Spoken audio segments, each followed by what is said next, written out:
Oikka moi, sanoi rikkaat toisille. 97,9% teistä oli sitä mieltä, että tota ei saa polttaa eikä purkaa. Ei sit polteta eikä pureta.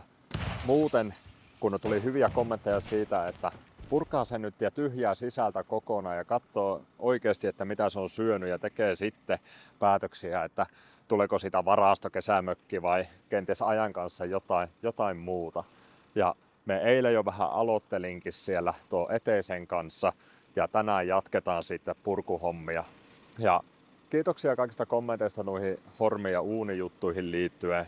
Tosiaan nyt me on paljolti viisaampi sen suhteen, että sillä on nyt ilmalukko siellä hormissa ja tietysti siinä niin sanotusti keittiön kyökin hellan puolella, niin joo, tuli vähän väärään paikkaan laitettu, tuli sinne tuhkaluukkuun laitettu, mutta se nyt ei vaikuttanut siihen, vaan se yksi pelti on jumissa ja me en saa sitä irti tai auki sitä peltiä, en sitten millään.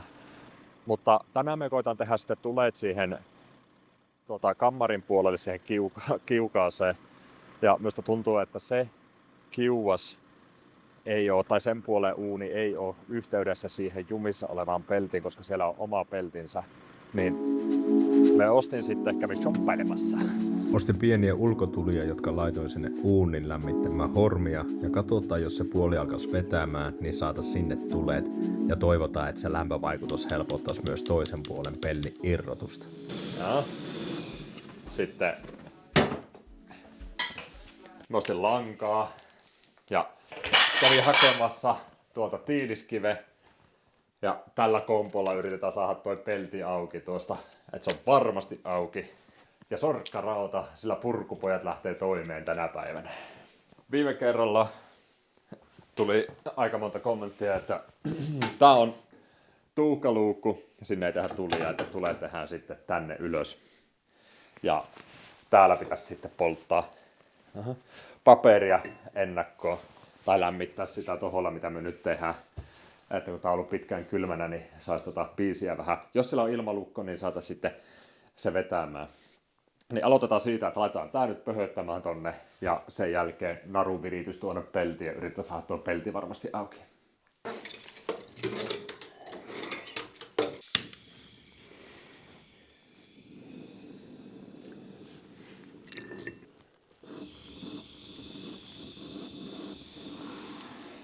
Jes, se on siellä nyt pikkuhiljaa lämmittämässä tuota.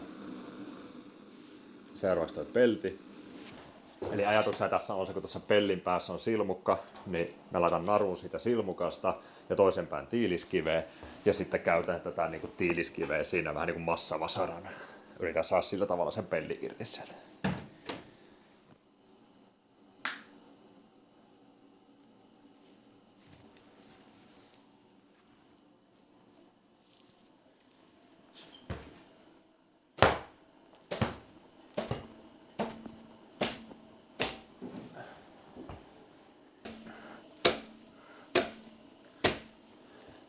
Eihän toi tommonen höpö-höpö-naru kestänyt mitään, niin kävin kuormaliina.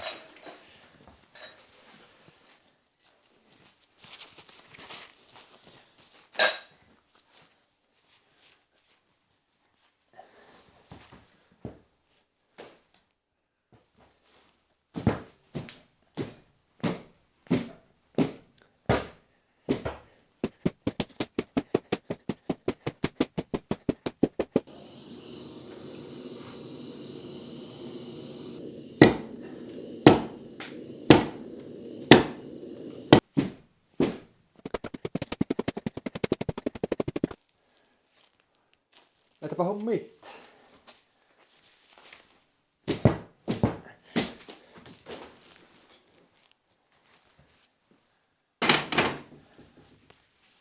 Uskomaton juttu. Liinakin meni poikki.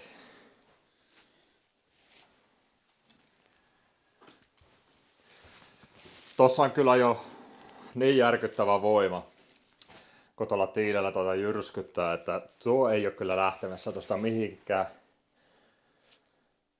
Vois kokeilla tuota toiselta puolelta biisiä sitä kiuasta lämmittää, jos se vettää, niin lämmittäisikö se sitten tuota jotenkin sen verran, että se tuo pelti voisi irrota. Tiukassa on. Niin tällä puolen tossa on niin oma pelti. Mä otan tän nyt koko pelli irti tästä ja laitan kynttilät tuonne, niin katsotaan joskus se ruppeisi vetämään. Ja luvin netistä, että kannattaa ikkunaa avata sitä samasta tilasta. Heti rupesi vetämään tänne, mutta että se varmasti saa korvausilman ainakin täältä, että ei kannata luottaa siihen, että se saa, niin kuin, tai että kämppä vuotaa niin paljon, että se saa sieltä sen korvausilman, niin ei luoteta sitten. Täältä vielä tuhkat pois.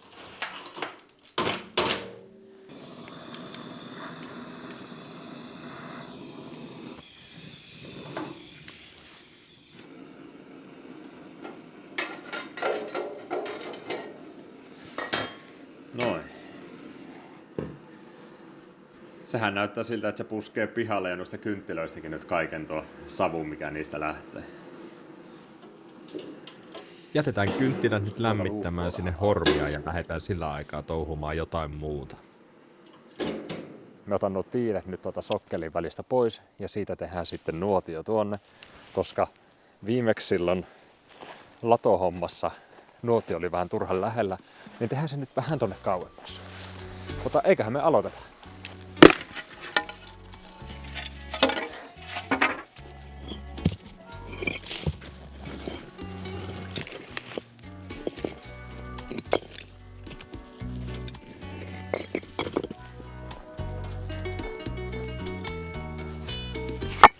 Miksi minä olen yllättynyt, että talon ala-osaakin on käytetty kaatopaikkana?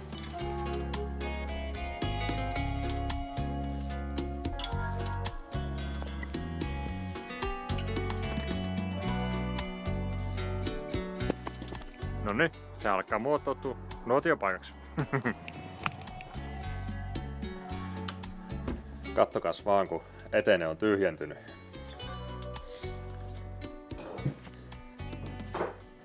Ja täältä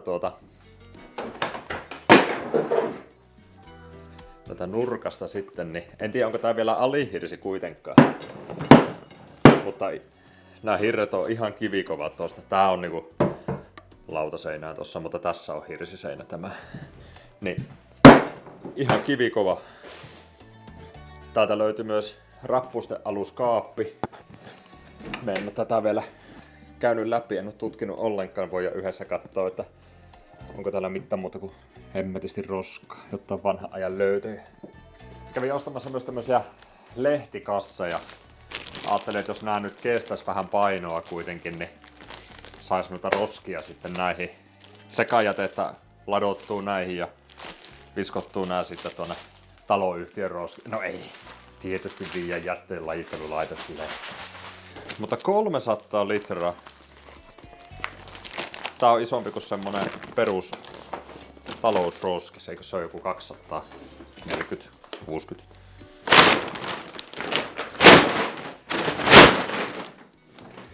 Hyvään kokoinen.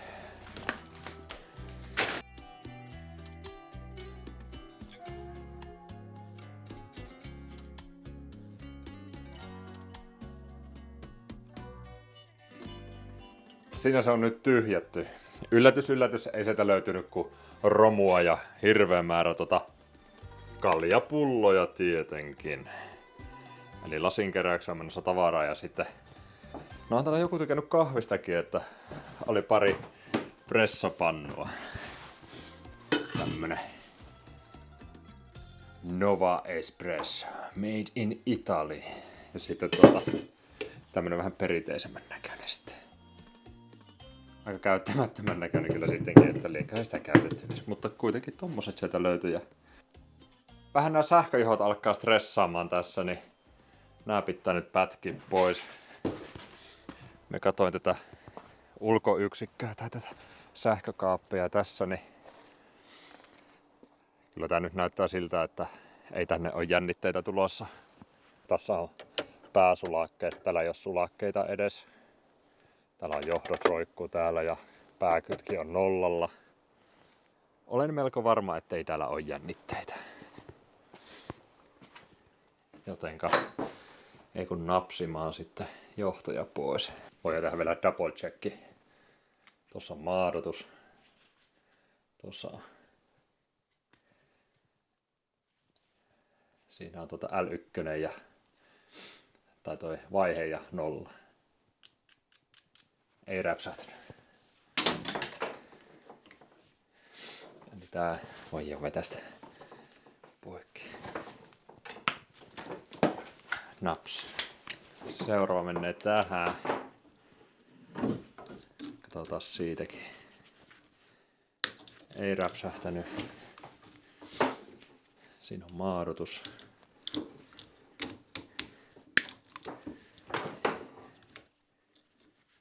Ei räpsähtänyt. Hengissä selvittiin.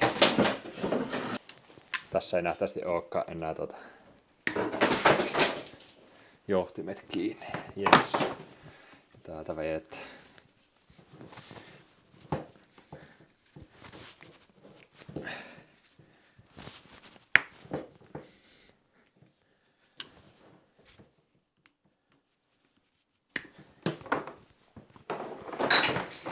No. Ja vielä viimeinen.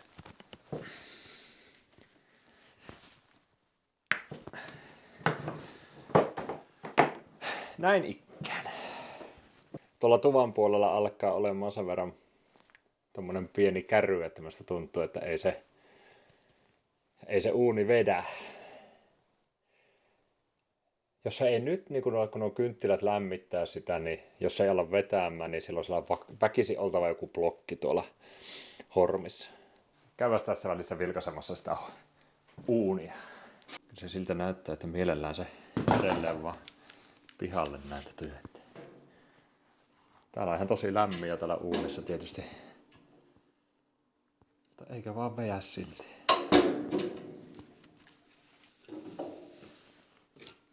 Yksi tuikku talteen.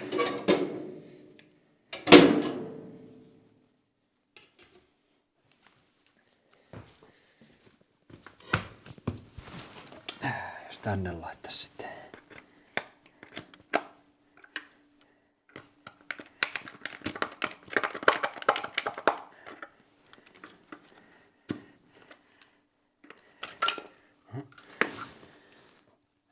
Se on ihan täynnä tauhukka.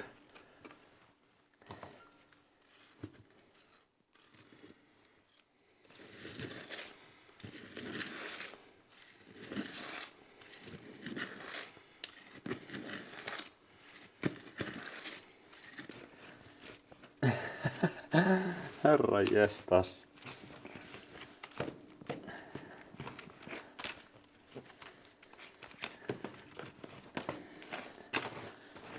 Voin sanoa, että epäilisi, että täällä ei ole hetken käynyt nuohoja. Mitenköhän kummisetä tästä sanoisi? Tää on nuohoja. Harmi, että on vaan niin kaukana. Muuten olisi voinut tulla käymään.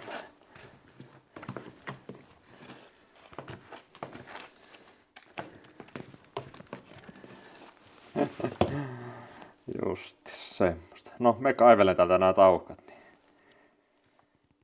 jatketaan sitten.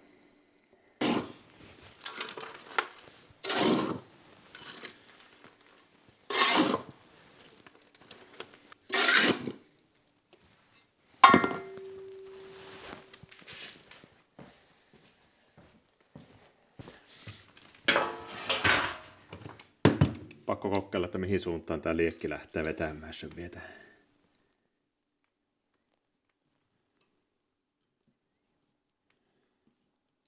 No eipä mihinkään.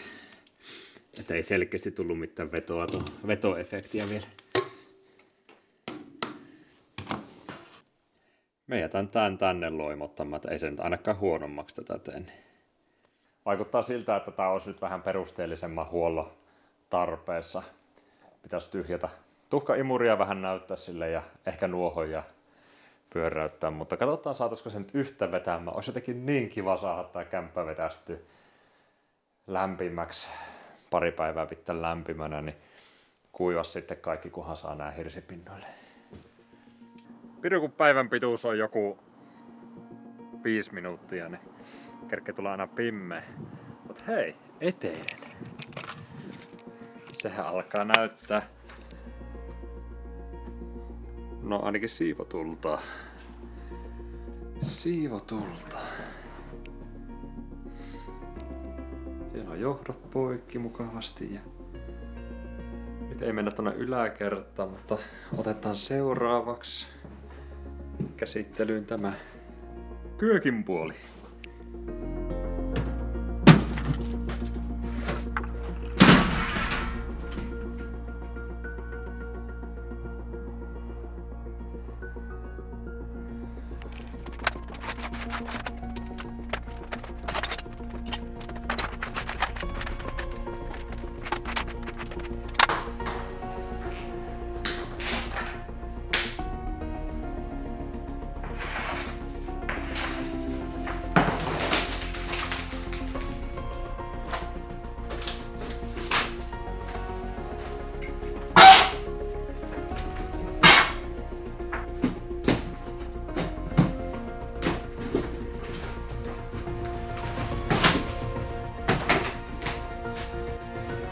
Mä ajattelin, että me puraan niin pitkään, että löyvä hapanta tai pehmeitä ja nyt löytyi ihan märkkää.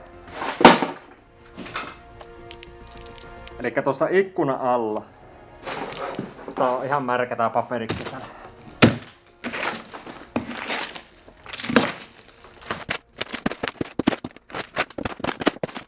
Ihan laho. Ihan laho.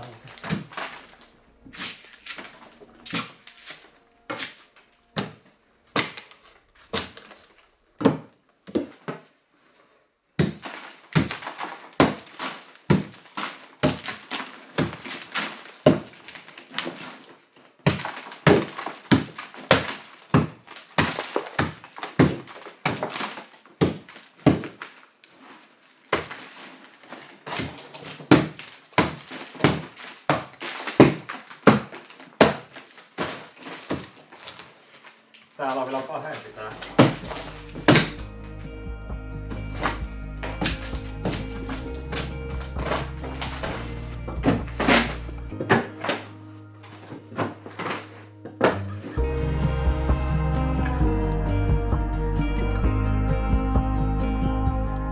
Siinä se komiasti loimuttelee talon irtaimista. Tässä koko viikonlopun aikana niin sai aikaiseksi tuon irtaimiston ulosryöjäämiseen ja vähän kerkesin purkaa sitä niin sanotun keittiönkin pahvia siitä hirsin päältä ja tosiaan se ikkunan alla oli se homealue tai lahoalue ja veikkaan, että saattaa olla sen toisenkin ikkunan alla. Täytyy jatkaa se pahvin purkamista tästä heti kun ehtii. Ja vielähän meille jäi nyt se yläkerta. Sehän on täynnä tavaraa kanssa, että se pitää tyhjätä ja tehdä samanlaiset loimutukset siitäkin sitten.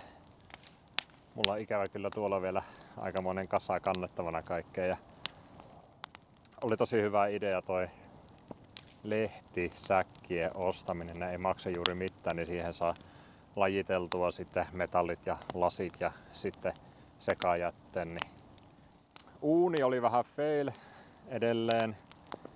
Sitä ei nyt saanut vetämään, ei sitten millään. Ja itse asiassa me vähän tuossa kerkisi jo sitä kiuastakin ottaa irti siitä seinästä, mutta he laittaa suoraan siihen, mihin se kiuas oli, tai se makkarin, kammarin uuni, mihin se oli kiinnitetty, niin siihen hormiin, niin laitoi siihenkin vähän paperia ja tulet, mutta ei millikään. Että se joko se jumittunut pelti vaikuttaa siihen koko systeemiin, tai sitten siellä on jonkin sortin tukos, että täytyy nyt, kun se alakerta on tyhjä, niin ottaa ihan asiaksi se ja tutkia se rööri ja saada se pelti auki sieltä. Että alkaa vaan vähän keinot käymään vähin, että miten hitto sen saa sitä irti, mutta se voi olla, että se on vaan uskon puutetta.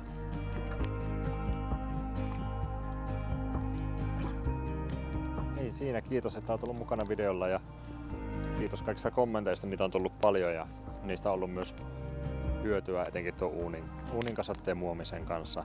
Laittakaa vaan jatkossakin, niin mä kyllä luen niitä aina kun sopiva hetki tulee, niin sieltä saattaa tarttua aina sitten hyviä täkyjä. Mutta jatketaanhan me seuraavalla kerralla. Kiitoksia ja hyvää jouluodotusta. Se on moro.